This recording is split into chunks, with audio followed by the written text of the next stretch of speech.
ભાવનગર વિદેશી દારૂ લઠ્ઠાકાંડ મામલે મોટો ખુલાસો થયો। દારૂ પીધા બાદ મૃત્યુ થવા પાછળનું કારણ જે છે તે મિથેનોલ હોવાની કબૂલાત સામે આવી છે। ભાવનગર હોસ્પિટલના ડોક્ટર પંકજ આખોલિયાએ સંદેશ ન્યૂઝ સાથે વાતચીત કરી અને મૃત્યુ પામનાર દર્દીના શરીરમાં 200 ml થી વધુ મિથેનોલ હતો। 10 ml મિથેનોલ પણ લઈ શકે છે માણસનો જીવ।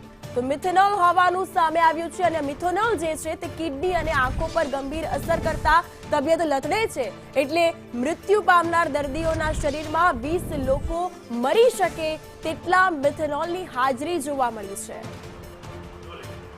ભાવનગરમાં સર્જાયેલા લઠ્ઠાકાંડમાં અત્યાર સુધી સત્તાવાર 8 દર્દીઓના મૃત્યુ નિપજ્યા છે, તો અન્ય સંખ્યાબંધ દર્દીઓએ સારવાર લીધી છે અને હજી પણ 10 દર્દીઓ ક્રિટિકલ કન્ડિશનમાં ભાવનગરની હોસ્પિટલમાં દાખલ છે। જે દર્દીઓના મૃત્યુ થયા છે, કયા સંજોગોમાં થયા, આપણી સાથે ભાવનગર હોસ્પિટલના ડોક્ટર પંકજ આખોલકર છે કે જેઓએ આ દર્દીઓની સારવાર કરી હતી। ડોક્ટર સાહેબ, જે દર્દીઓ આવ્યા, જે લઠ્ઠો થયો છે, કેટલા દર્દીઓ અત્યાર સુધીમાં અહીંયા આવી ચૂક્યા છે અને તેમની પ્રાથમિક તપાસમાં શું સામે આવ્યું? 19 થી 20 દર્દીઓ આવ્યા હતા। મંગળવારે મેક્સિમમ આવ્યા હતા। એમાંથી મોટાભાગના પેશન્ટોને પેટમાં દુખાવો અને ઉલટીઓ, શ્વાસ લેવામાં તકલીફ, આ બધી તકલીફો હતી। એકમાં અમુકમાં દેખાવાની તકલીફ પણ હતી, ઓછું દેખાતું હતું, એ રીતની પણ તકલીફ હતી। કયા કારણથી આવું થયું? એમને દારૂ પીધો હતો, પણ દારૂમાં એવું કયું કન્ટેન્ટ હતું કે જેમના બોડીને અસર કરી ગઈ? ઇથેનોલ સાથે મિથેનોલ ભળી ગયું હોય તો મિથેનોલની નાની પણ એમાઉન્ટ પેશન્ટ માટે ઘાતક થઈ શકે છે। આમાં આપણને એક્ઝેક્ટ એમાઉન્ટ નથી ખબર, પણ એફએસએલના રિપોર્ટ આવ્યા પછી એક્ઝેક્ટ એમાઉન્ટ આપણે કહી શકીએ। મિથેનોલ કેટલા ટકા એટલે કે કેટલા પર્સન્ટેજ હ્યુમન બોડીમાં જાય તો એ તેને અસર કરતું હોય છે, તેને બીમાર પાડી શકે અથવા તેનું મૃત્યુ નિપજી શકે? મિથેનોલ એસે 10 ml હોય તો પણ પેશન્ટનું મૃત્યુ થઈ શકે છે। આ કેસમાં બધાએ 200 થી 250 ml લીધેલું છે, એટલે એક્ઝેક્ટ એમાઉન્ટ તો રિપોર્ટ આવ્યા પછી જ કહી શકીશું।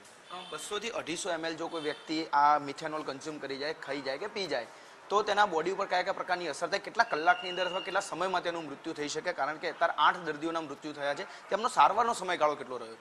સારવારનો સમયગાળો અમુક દર્દીઓ બહુ જ મોડા આવ્યા હતા, એટલે એ લોકોને અમે બચાવી નથી શક્યા, પણ જે લોકો તરત આવ્યા, તકલીફ થવાની સાથે આવ્યા, તે લોકોને અમે ડાયાલિસિસ પર મૂક્યા અને જે મિથેનોલ હતું તે ડાયાલિસિસમાં બહાર નીકળી જાય અને સાથે ઇથેનોલ પણ આપ્યું, જે કોમ્પિટેટિવ ઇનિબિશન કરે તો મિથેનોલનું મેટાબોલિઝમ ઓછું થઈ જાય અને ઇથેનોલ ડાયાલિસિસમાં મિથેનોલ નીકળી શકે। મિથેનોલ જે હતું તે મિથેનોલ હ્યુમન બોડી માટે કેટલું ઘાતક, એક્સપર્ટ તરીકે તમે શું કહેશો? મેં કીધું, અગાઉ કીધું એમ 10 ml હોય તો પણ એ ઘાતક સિદ્ધ થઈ શકે। અને શરીરના કયા કયા પાર્ટ સૌથી પહેલા ડેમેજ થાય મિથેનોલના કારણે?